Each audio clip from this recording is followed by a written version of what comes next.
daawadayaal markale ku soo dhawaada wararka warbixinada iyo wareysyada runta news journal oo aad si joogto ah ugala socotaan Soomaaliya iyo Seattle Washington ee carigaasi Mareykanka.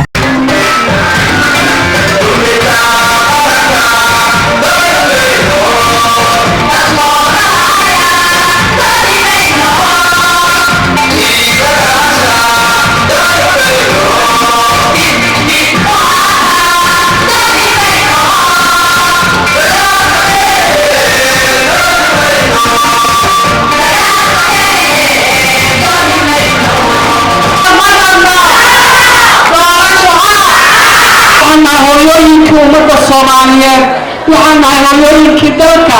waxaan nahay gabdhihii Soomaaliyeed ee ku soo waaya arkay dagaalkii sokeeye waxaan nahay hambadii dagaalkii sokeeye waxaan nahay sababta bixiyayaashii dalka iyo dadka waxaan nahay gabdhihii abuuray dowladnimada maanta aan haysano waxaan nahay gabdhihii u gabgalay xorriyadda iyo calanka iyo gobonnimada waxaan nahay gabdhaha Soomaaliyeed oo lafdhabarta u ah ummadda Soomaaliyeed jiritaankeeda waxaan nahay waayo arag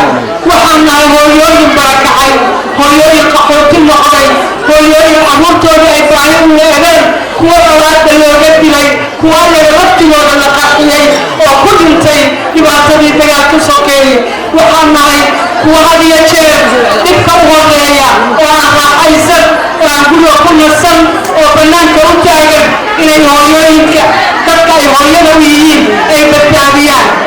waxaan rabnaa inaan ka talinno aayada dalka Soomaaliyeed waxaan rabnaa inaan diidno wixii ka soo horjeeda jiritaanka ummadda Soomaaliyeed wixii duminaya qarannimada ummadda Soomaaliyeed wixii diidaya dowladnimada ummadda Soomaaliyeed hooyo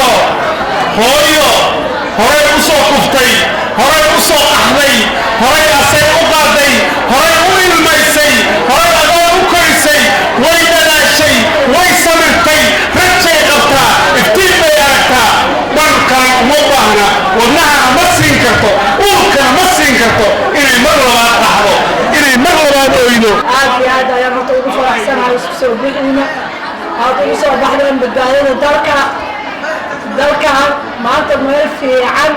ayuu marayaa sida aan wada ognahay wax badanna nagama haleysno waxa la isku haysto waa kursigaas waxaan filaa qofkii ilaahay u calfaa horta helaayo laakiin waxaan rabnaa inaan la isku awood sheeganin inaan mataqaanaa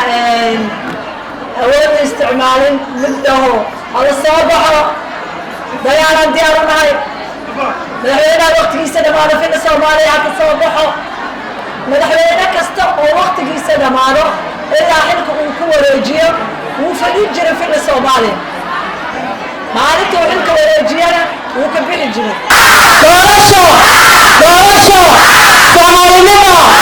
qarannimo dowladnimo horumar istacayl fadlan ku dhufa like dhammaan baraheena runta news journal ee YouTube, Facebook iyo Instagram hana ilaabin inaad saaxiibadaada la wadaagto una share gareyso wararka xaqiiqada ku dhisan